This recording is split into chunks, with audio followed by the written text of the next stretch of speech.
Hey everyone, we are here for Middle School XP. So whether you are watching live or whether you are catching up later on Instagram or on YouTube, we are so glad that you are joining in today, because today we are wrapping up a series that we've been in a few weeks called Look Out.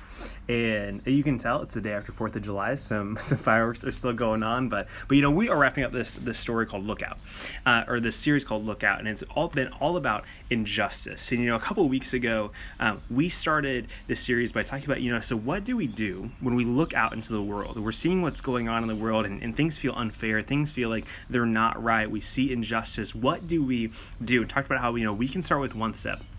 We can start by doing one thing and going from there. Last week we talked about, and before we even do that, what does it look like to look at injustice inside of ourselves? To look at how maybe we've treated people unfairly, or we are treating people unfairly or unjustly. What does it look like to look inside of ourselves? And as we wrap up this week, we're going to look at what does it look like if we experience injustice right in our own lives. What does it look like when we directly are treated unfairly or unjustly? What does it look like if we're with a friend and someone is treating them unfairly? So someone is doing something that is not right for our friend. What does it look like? How can we respond in these moments? Because the truth is that all of us will experience unfair things in life.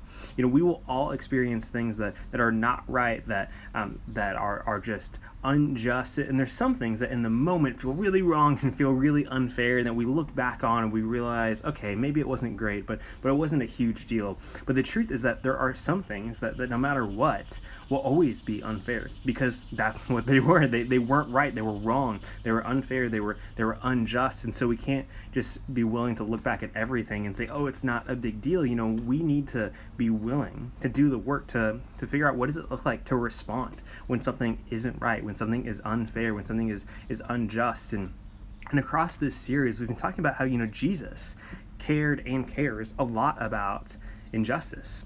And not only that, but he in his time on the earth experienced injustice.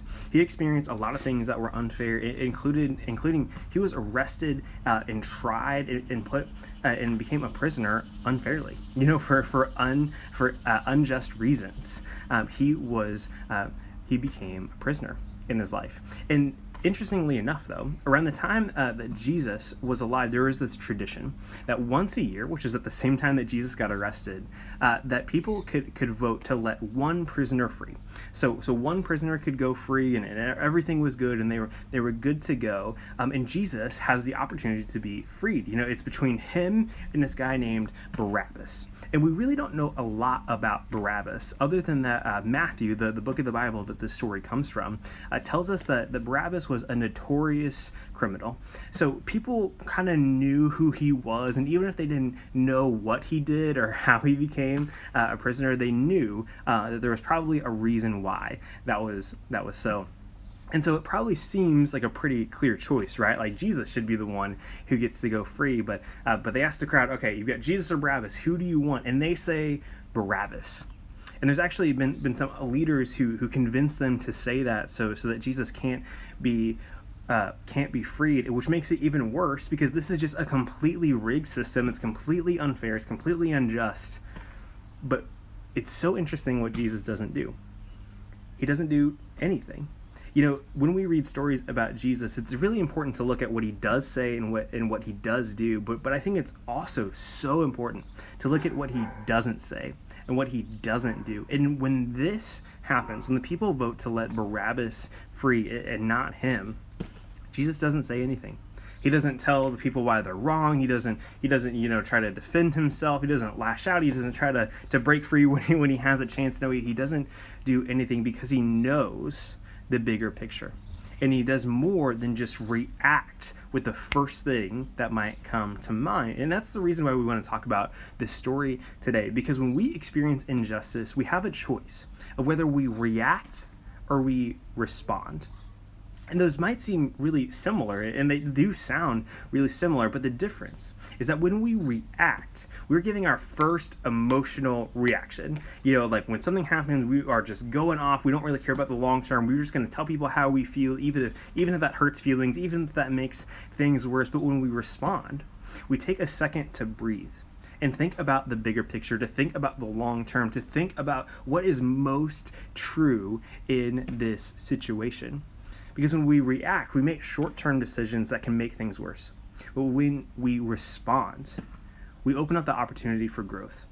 And just because we choose that other option doesn't make it easier. Sometimes responding means having hard conversations that when we react and we just kind of give our feelings right away, that we don't have the opportunity to have.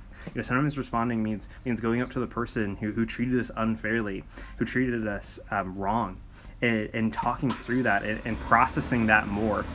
But when we choose to respond, we choose to think of the most true things, and we keep the long term in mind. And responding doesn't mean that we just accept what's happening as okay, or that we ignore it. It kind of, maybe we can look at what Jesus did and say, well, he just ignored, did he just accept it? No, I think what Jesus was doing was he was responding, knowing that there was more to the story. Jesus knew that God had him, and that God would continue to be with him and work things out. It is difficult as that probably was to accept. Choosing to respond rather than react led to so much more. And for us, it can lead to so much more too.